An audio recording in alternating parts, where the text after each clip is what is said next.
Radujem se što ste na ovome mjestu i što zajedno možemo proučavati Sveto pismo, riječ Božju, i posebno danas što možemo i imamo priliku da se zadržimo na njenim prvim stranicama, na nečemu o čemu možda ne razmišljamo tako često. I ja vas pozivam da otvorimo prvu knjigu Mojsijevu, prvo poglavlje, 26. i 27. stih.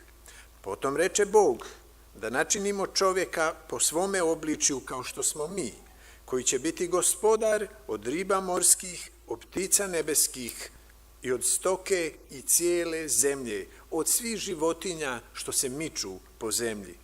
I stvori Bog čovjeka po obličju svojemu, po obličju Božjem stvori ga, muško i žensko stvori ih. I 31. stih.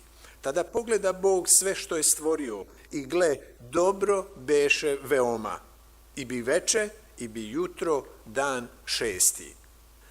Suprotno ovom biblijskom izveštaju, evolucionisti veruju da se ljudsko tijelo formiralo hiljadama godina iz neke proteinske mase, a je od nižih bića evoluiralo u tijelo čovjeka kojeg danas poznajemo. A ono što danas znamo o tijelu čovjeka govori o složenosti i savršenstvu ljudskog tijela. Kao takvo, ljudsko tijelo nije moglo nastati slučajno. Spomenut ću samo neke detalje o složenosti i lepoti ljudskog tijela koje možete naći u knjizi The Body ili Tijelo na našem jeziku od Bill Brysona. On kaže, tijelo čovjeka često funkcioniše poput mašine, ali i više od toga. Ono radi 24 sata na dan, godinama i decenijama, bez potrebe da se vrši neki servis, zamjena dijelova. I on postavlja pitanje, koja mašina to može? Naše tijelo, on nastavlja i kaže, radi na vodu i nekoliko organskih materija iz hrane. Ono je spolja mekano i prijatno, ali posjeduje i unutrašnje osobine kao što je entuzijazam. Naše tijelo pravi šale, osjeća tugu i radost, zahvalno je na predivnom zalasku sunca i na povetarcu koji nas hladi kada su velike vrućine. I on ponovo postavlja pitanje, koliko mašina, robota može da osjeća bilo šta od ovoga? Samo par sekundi nakon što sam otpočeo ovu rečenicu, naše je tijelo napravilo 1.000.000 crvenih krvnih zrnaca. Ona se brzo kreću unutar našeg tijela donoseći kiseonik.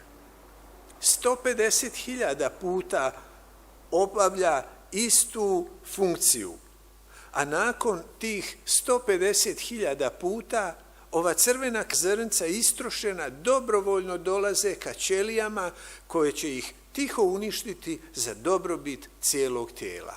Postoji jedan paradoks, kaže on, da su svi ljudi na ovoj planeti genetski identični, a ipak veoma različiti.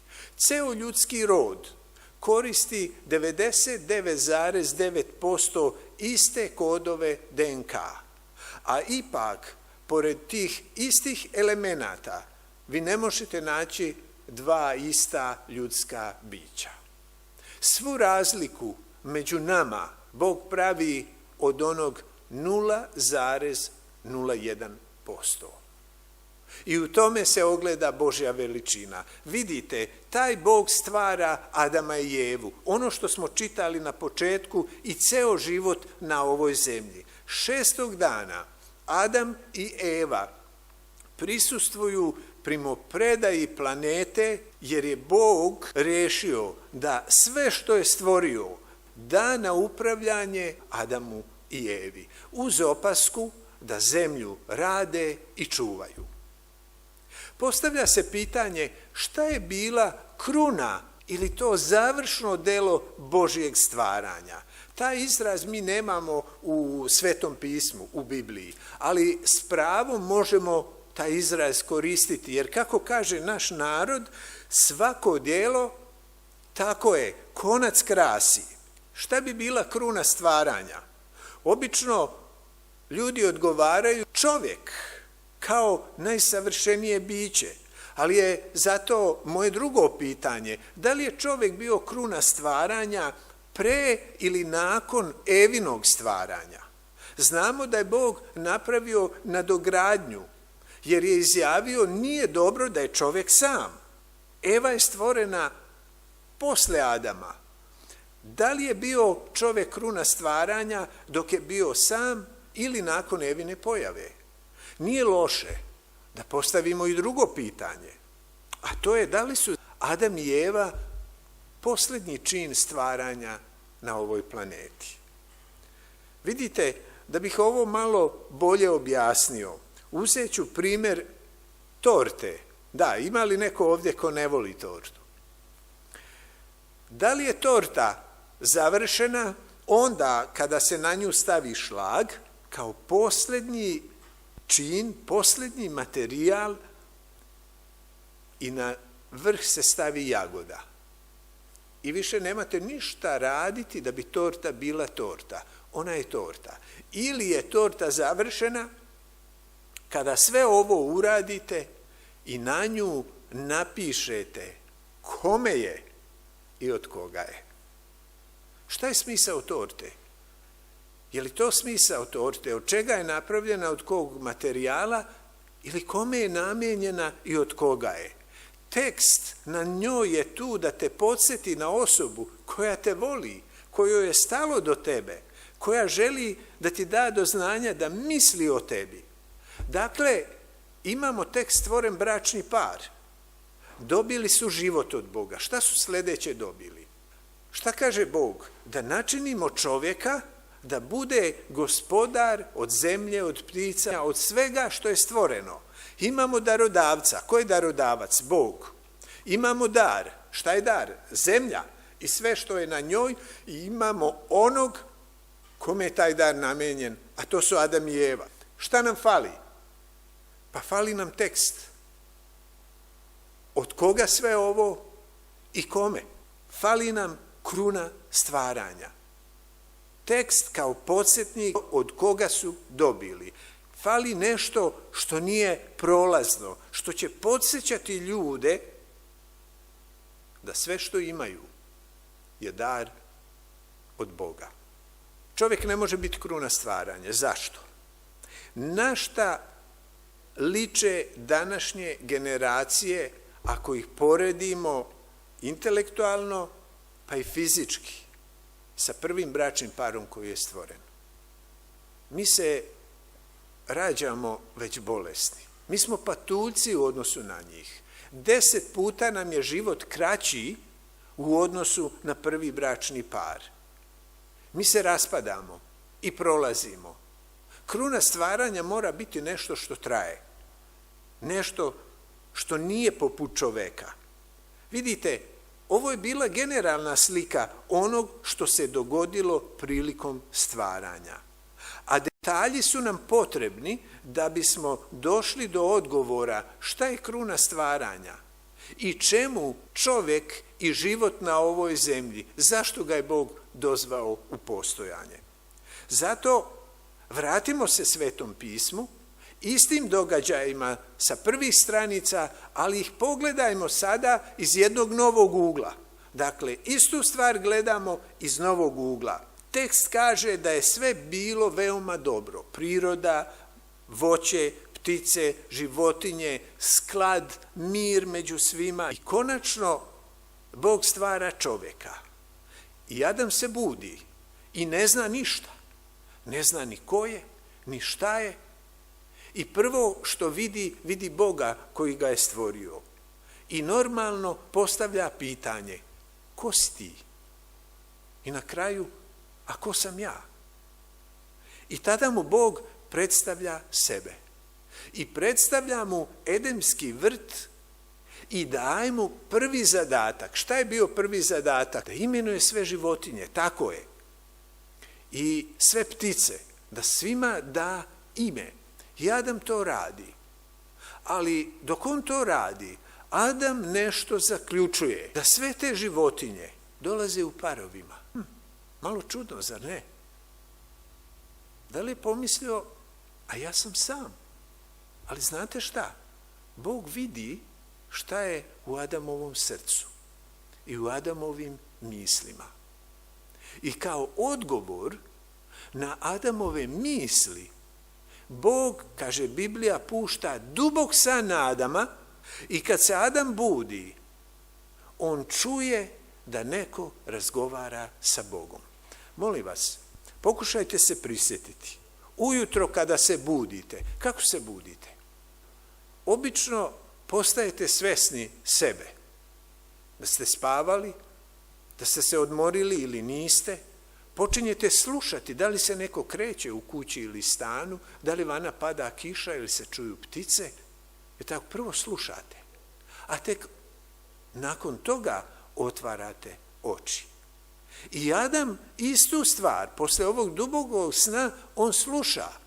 On čuje da Bog razgovara sa nekim. I on prepoznaje nešto. Šta prepoznaje?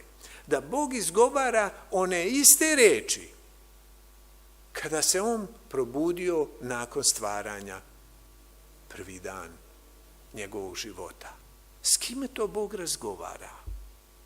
Adam zna da nema nikog sličnog njemu u cijelom Edenskom vrtu i postavlja sebi pitanje, a sa kime Bog razgovara?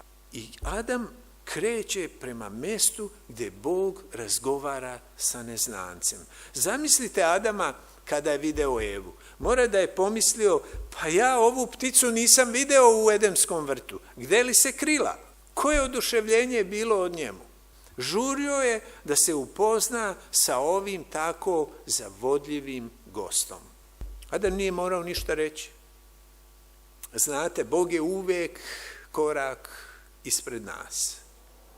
I Bog mu se obraća riječima dok Adam prilazi i kaže, Adame, sad si bez jednog rebra. Nadam se da se ne ljutiš.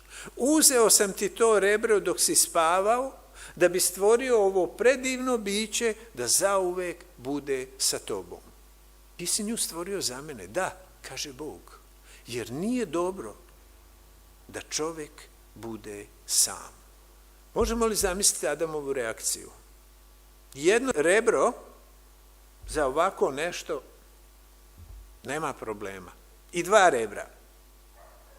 Mi znamo da Adam toliko bio oduševljen Evom, da je sve drugo prestalo postojati za njega. Da li je to bilo dobro ili nije, to vi prosudite. Ali da je bilo tačno, govori nam izveštaj Svetog pisma. Eva je bila prevarena kasnije i tako je zgrešila. A Adam nije zgrešio zato što je bio prevaren. Greh je bio Adamov izbor. Odlučio je da deli Evinu sudbinu. Ja u šali znam reći da je Bog potrošio suviše vremena stvarajući Evu. Da je to uradio malo jednostavnije i brže, bez toliko detalja koji su oduševili Adama, Adam bi imao neku šansu možda da se odupre tom iskušenju. Jednostavno, Adam je pao. Ali Bog nikad ne greši. Mi čitamo u 1. poglavlju 31. stih, tada pogleda Bog sve što je stvorio i gled dobro beše veoma i bi veče i bi jutro dan 6. Planeta Zemlja je bila u savršenom stanju, sve čisto, organik, zdravo. Nema štetočina, nema truljenja, nema bolesti. U prirodi savršena ravnoteža. Adam i Eva tek stvoreni. Oni nemaju nikakve mutacije u svojim genima. DNK, RNK savršeno. Oko njih nema stresa. Mir, sklad, nema neplaćenih računa. Izveštaj kaže, a 4 rijeke iz Edemskog vrta tecahu na 4 strane svijeta. Možete zamisliti kakva je to bila voda. Čista, zdrava, puna minerala, Svaki gutljaj te vode, svaki uzdisaj zraka ispunjenog mirisom edema, bilja, cveća je osvežavao svaku ćeliju ljudskog tijela. Bog kaže, to je vaše. Uživajte, radite i čuvajte. To je sve što se od vas traži. Dragi moji, da li je to bilo puno što je Bog tražio od njih? Pa naravno da nije. To je bila najslavnija i najljepša primopredaja vlasti u istoriji ove planete. Nažalost, kada mi danas slušamo i čitamo kako se vlasti mijenjaju, to je velika sreća kad nema oružja, krvoprolića, bodive žice i eksplozija i ko zna čega još. Bog kaže, sve je moje, sve sam stvorio i sve vam dajem. Neverovatno. I to nije sve.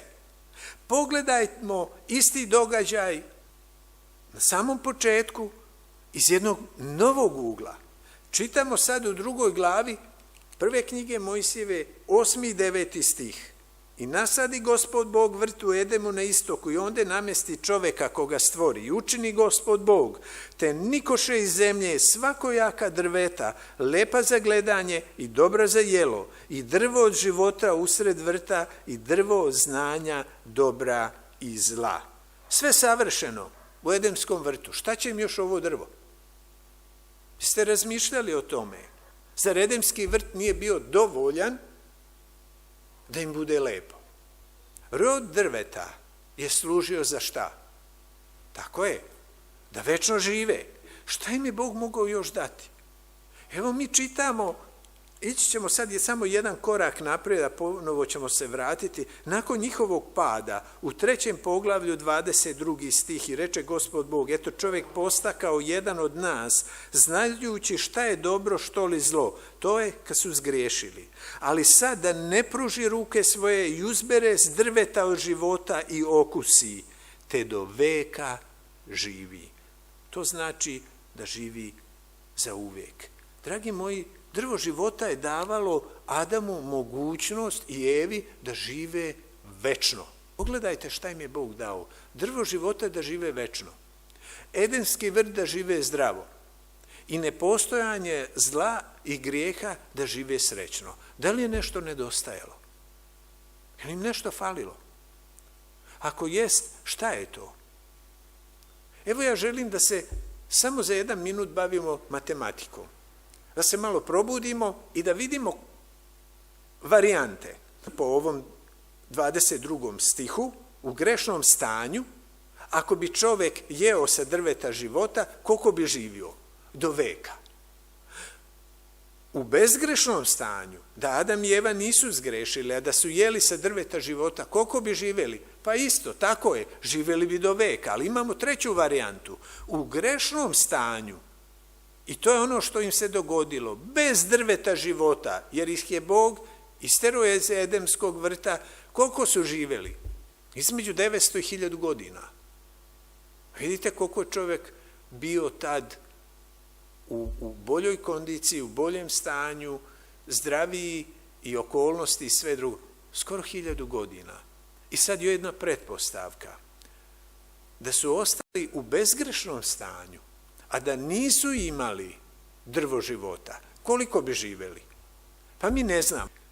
Možemo samo pretpostaviti. Ako su u grešnom stanju živjeli skoro 1000 godina, u bezgrešnom stanju bi živjeli možda 100.000 godina, ali ne večno. Šta je razlika? Vidite gore ove dve. Večno živjeti u grešnom ili bezgrešnom stanju. Šta je razlika između ove dve večnosti? Znate, moramo se složiti da grešnik može živjeti dugo, ali ne može biti šta? Srećan. Tako je. Sreća je rezultat pravog zadovoljstva. Dug život sam po sebi ne donosi sreću. Kao što ni bogat život i zdrav život sam po sebi ne donosi sreću. Mi čitamo i susrećemo ljude koji su bogati, koji su slavni, koji imaju puno toga, ali nisu srećni, jer sreća nije u tome. Postavlja se pitanje, da li život bez grijeha donosi sreću, konačnu sreću. Ako je tako, jedni misle da jeste, jedni da nije, ako je tako, zašto nas onda Bog nije stvorio da ne možemo pogrešiti i da smo uvek sretni i mi i Bog? I nema problema. Šta bi bilo? Ne bi imali slobodnu volju. Tačno, upravo tako, ali ne bismo grešili. Čovjek ne bi bio potpunosti slobodan, slažem se, upravo to, ali to onda znači sljedeće, da konačna sreća nije samo pitanje grijeha, nego mnogo više od toga. Ako eliminišemo zlo, opet nismo na putu konačne sreće sve dok nemamo šta? Slobodu izbora. Tako je. Bog neće robove. Mi danas, prateći ono što se događa u svijetu, vidimo da bi mnogi državnici, mnogi sistemi htjeli robove. I na neki način dobar deo stanovništva i postaju robovi, iako toga nisu svesni. Neki i jesu. Kažu, a šta mi tu možemo? Ali Bog neće robove. On je stvorio čovjeka da osjeća, da voli, da odlučuje. I zato na samom početku Bog se suočio sa problemom. Kako da da čovjeku slobodu, a da ga u isto vrijeme čuva od zloupotrebe te slobode? Koje oruđe Bog koristi da bi to ostvario i kada je to oruđe Bog dao čovjeku? Pogledajmo isti događaj ponovo iz novog ugla. Mi čitamo u 1. Mojsijevoj 2.18 gdje Bog kaže: nije dobro da je čovjek sam, da mu načinim druga prema njemu. Molim vas, na koga se odnosi ovo nije dobro? Definitivno ne može da se odnosi na Evu, jer Eva još nije stvorena. Može li da se odnosi na Adama? Ćutite. Može. Dobro, kažite mi, kakve veze Adam ima sa tim što je sam? Rastero sve oko sebe, pa je sam, pa komu je kriv? Je tako bilo? Nije tako bilo. S kojom greškom je Adam stvoren? Pa je sam. Šta je to Bog popravljao na Adamu da bi eliminisao ono nije dobro? Vidite, Adam ostaje ono što je bio i pre konstatacije i nakon Božje intervencije. Adam je bio savršen nakon stvaranja. I sve oko njega je bilo savršeno. Ali pazite sad jednu stvar, dobro šta govorim, čak i za savršeno može se kazati da nije dobro pod jednim uslovom. Koji je to uslov? Da mu? Ne mora ništa da mu fali. Adamu nije ništa falilo. Stvorenoj planeti nije ništa falilo. Može se kazati da nije dobro samo pod uslovom da može biti bolje nego što jeste. Bog je video da Adam može imati lepši i svrsishodniji život ako mu stvori bračnog druga. Adamu Bog dodaje i njegovom savršenstvu kako ga je stvorio, dodaje samo novi detalj, Evu. Da bi od onog što je bilo dobro samo po sebi, Adam je bio dobro stvoren, načinio nešto još bolje. To je bio jedan korak ka sreći, boljoj, lepšoj sreći. Adam je samo Božjom intervencijom mogao ići ka konačnoj sreći. Da li je Eva bila Adamova konačna sreća? To ostavljam vama da o tome razmislite. Ali da zaokružimo ovu sliku. Da li se slažemo da svemogući Bog od nečeg što je dobro, dodajući novi element to može učiniti boljim i kvalitetnijim. Apsolutno. Jer u tome se ogleda Božja mudrost i njegova sila. Šta je Adam mogao uraditi da svoj život u Edenskom vrtu učini boljim i ljepšim? Ništa. Samo je to Bog mogao.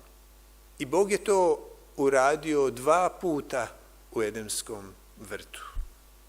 Da bi ljudski život bio bolji, lepši, svrsishodniji, sretniji.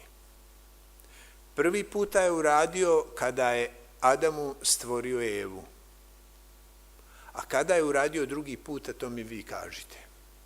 Zapisano je ovdje na prvim stranicama Svetog pisma. Bog stvara novi element i od onog što je već dobro čini još boljim. I evo posljednje slike onog što se dogodilo prve sedmice stvaranja i Božju intervenciju po drugi puta da bi čovjek živeo srećno, zdravo i kroz cijelu večnost bez grijeha. Adam i Eva su bili remek delo, završno delo materijalnog svijeta kojeg je Bog stvorio. Torta sa šlagom i jagodom. Šta nedostaje? Potpis kao kruna. Kako je Bog stavio potpis na planetu, a da je to što je stvorio, da u stvari nije materijalne prirode, prolazne, nego duhovne i nosi Božji pečat ostajući za večnost. I taj pečat nas podsjeća na umetnika koji je osmislio ovu planetu i dozvao je u postojanje. Bez tog Božjeg potpisa čovjek u grešnom ili bezgrešnom stanju, u raju ili bez raja, ne može biti srećan čak i da večno živi. Jer ta kruna mora biti nešto duhovno da bi ispunilo čovjekovu potrebu za stvoriteljem. Da liči na svog stvoritelja. Jer njegov stvoritelj je duhovno biće i stvorio je čovjeka po svom obličju. I mi smo duhovna bića, i fizička i duhovna. U čovjeku postoji praznina koja mora biti ispunjena da bi se čovjek osjećao srećno.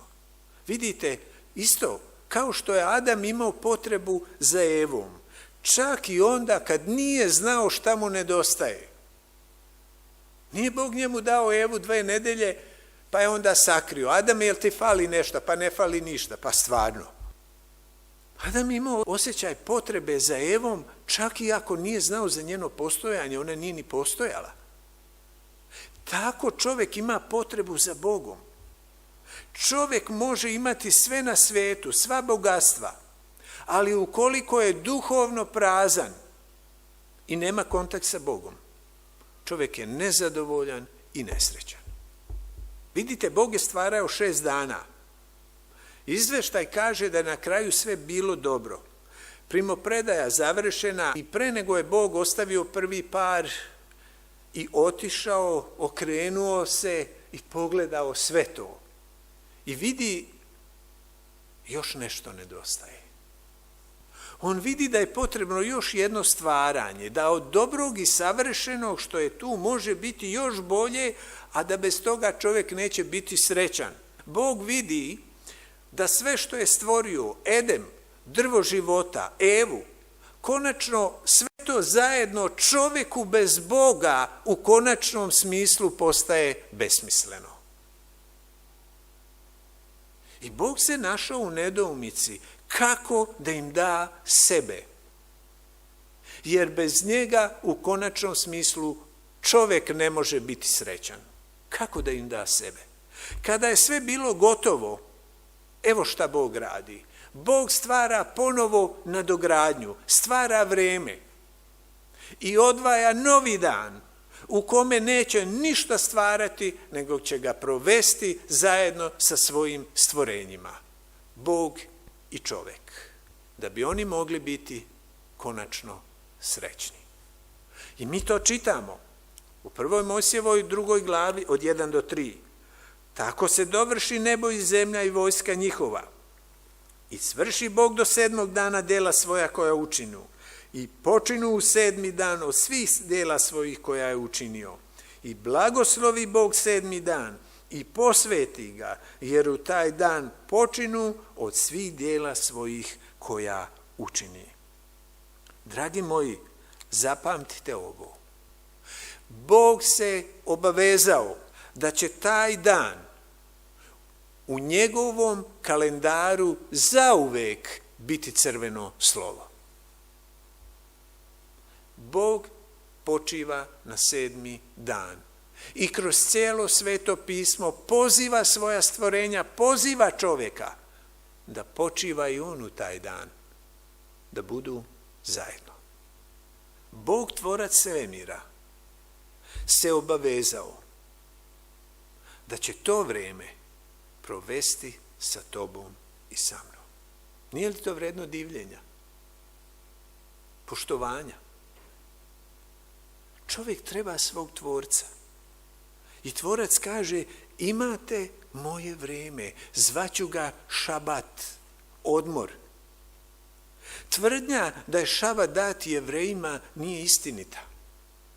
U trenutku kada Bog stvara sve i kada odvaja šabat, postoje samo Adam i Eva, nema Jevreja na vidiku. Šabat je za čovjeka, za ljudsku vrstu. Isus je to ponovio u Evanđelju i rekao je da je subota stvorena čovjeka radi. Sve što je stvoreno do Adama i Eve je bilo podležno čijoj upravi? Adam i Eva su bili gospodari toga. A sve što je stvoreno nakon Adama i Eve, a stvorena je subota, šabat, odmor, nije bilo dato njima da sa tim vremenom upravljaju. Nisu mogli raditi što hoće. Isus je to još ponovio i rekao da je sin čovečiji gospodar od subote. Dragi moji, to je bila kruna stvaranja. To je bio pečat koji od Adama i Eve traje do današnjeg dana i trajaće u večnosti. Božji pečat na ovoj planeti je u danu, u svetosti vremena, u danu koji se prenosi sa generacije na generaciju. I ako hoćete da znate, jedan od posljednjih sukoba između sila dobra i zla vodit će se upravo oko vremena. Vremena u kome ćemo obožavati Boga na šabat, na njegovo vrijeme, ili ćemo obožavati zakone, tradicije i pravila čoveka koji će tražiti jedan drugi dan. Kada je ustanovio ovo sveto vrijeme, više nije postojao ni jedan razlog da čovjek ne živi srećno, večno u zajednici sa Tvorcem. U Marku 2. glavi 27. stihu kaže da je subota stvorena čovjeka radi. Ona je, dragi moji, za moje i vaše dobro. Ona je deo Božjeg zakona koji je svet, pravedan i dobar. Pogledajte to ovako. Ako je šabat bio potreban u raju, a Bog ga je dao, ako će se držati u večnosti, kako kaže prorok Isaija, odnosno Bog preko proroka, u večnosti na novoj zemlji i novom nebu, gdje poslove koje ćemo raditi neće nas umarati, ali ćemo ipak držati šabat, koliko nam više šabat treba danas, kad se umaramo, nego smo pod stresom, premorom, brigom, sve što razara naše zdravlje. Dragi moji, šabat nije naš dan, naših je 6 dana, sa njima radite, kaže Gospod, što hoćete. A subote su moje, zakonom večnim. Ezekija, 20. glava, 20. stih. Znate, svi oni izgovori sa kojima vam dolaze ljudi i daju objašnjenja, pokušavaju, svi su dani isti. Pa jesu isti. svaki dan moraš jesti, spavati i živeti. Ili Isus je razopeo zakon na krstu. I da ne nabrajam sve ostale izgovore, vaskrso je u nedjelju, pa jeste vaskrso je, slava Bogu, ali je umro u petak. Da nije umro, ne bi bilo ni vaskrsenja. Pa hajde da držimo i petak i nedjelju, zašto bi držali samo jedno? Ne, Bog nije tražio ni petak, ni nedjelju. Bog je blagoslovio i odredio šabat. I svi izgovori da se to vrijeme zanemari i odbaci nisu nadahnuće od Boga nego od neprijatelja. To je način da budemo prevareni, da budemo diskonektovani od svog stvoritelja, koji je znao da nam treba i koji je odvojio vrijeme i posvetio. Do nas je. Hoćemo li to ispoštovati ili ćemo ići svojim putem? Šta nas u suštini treba činiti srećnim u 7. danu? Zajedništvo, crkveno, porodično, da, odmor i to. Ali spoznaja da je Bog tu na to vrijeme je nešto drugo. Da je on na neki način potisnuo sve drugo da bi bio sa tobom i sa mnom. Da bi nam ispunio onu prazninu duše bez čije punine sve na svijetu postaje besmisleno. Bog je tu na šabat iz još jednog razloga koji je mene ostavio bez teksta.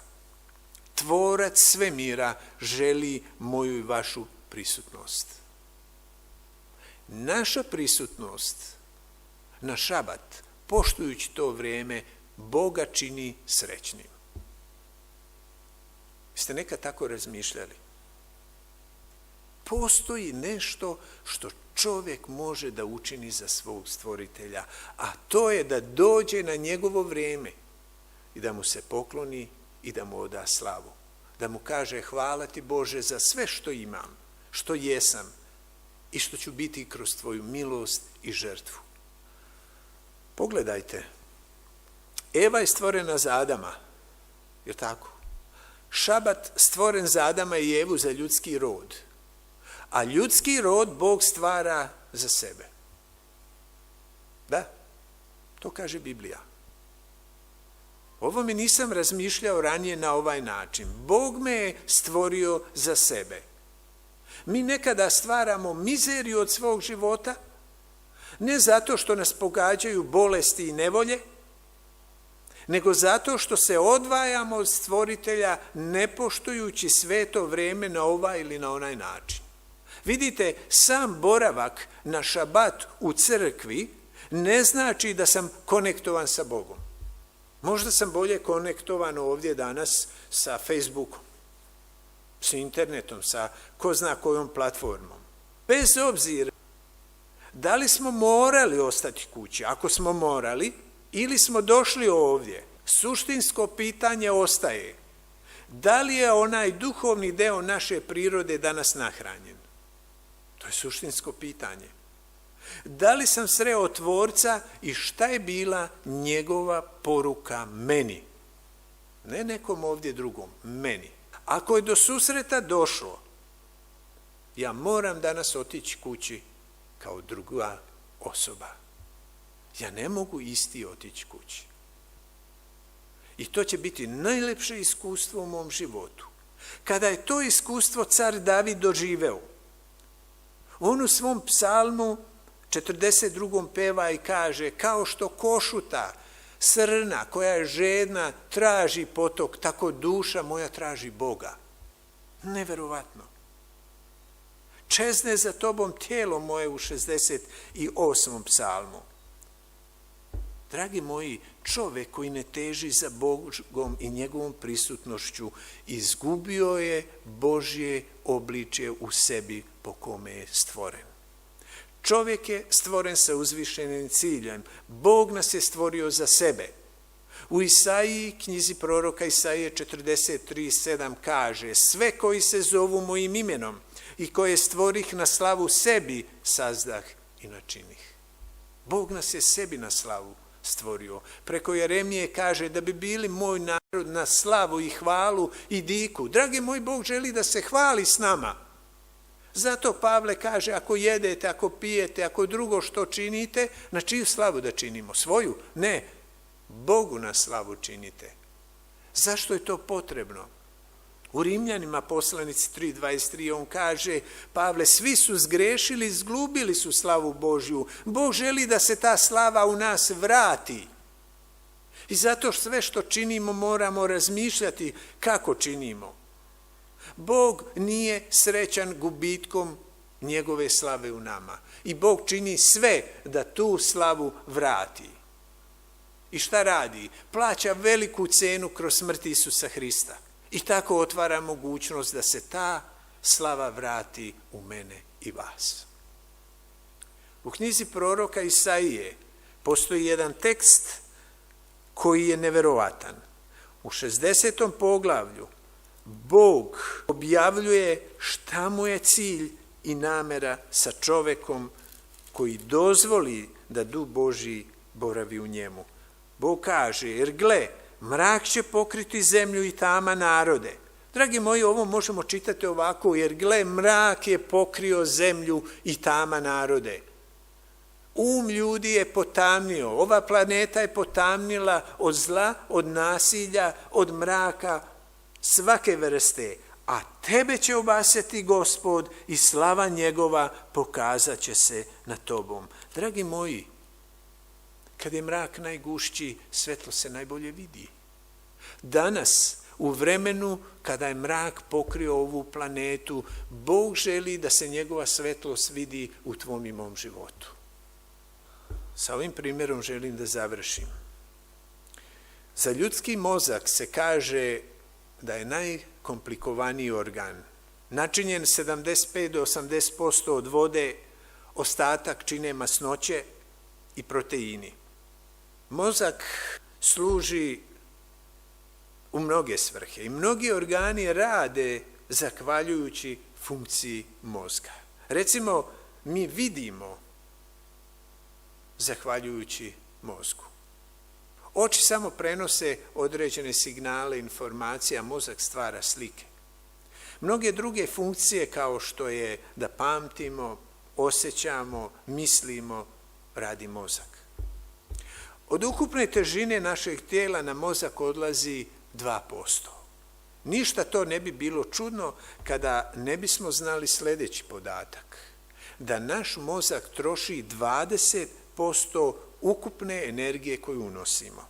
On potroši 400 kalorija dnevno bez obzira da li nešto fizički radili ili ne. Postoji jedan detalj koji je interesantan.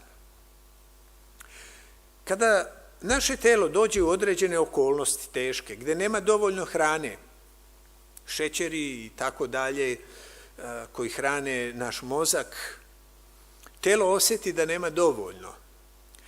Tada se uključuje alarm koji obavezuje sve organe da koriste minimum energije za osnovne funkcije kao što je disanje i rad srca, da bi jedan organ nesmetano radio. Koji to organ? Da, to je mozak.